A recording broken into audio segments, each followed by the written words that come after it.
ఇంతేనేమో ఇంతేనేమో ఇంతవరకేనేమో ఈ ఇంట్లో నా కథ.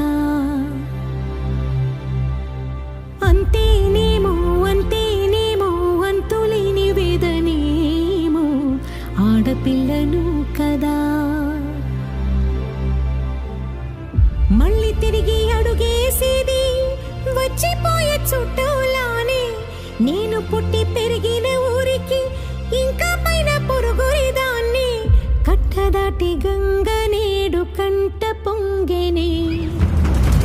ఎంత ఎంత యాతనో ఎంత గుండె కోతనో ప్రాణమోలే పెంచుకున్న పిచ్చి నాన్నకు దూలమిరిగి భుజముపై పడిన పిడుగు పాటిది ఇంతకన్నా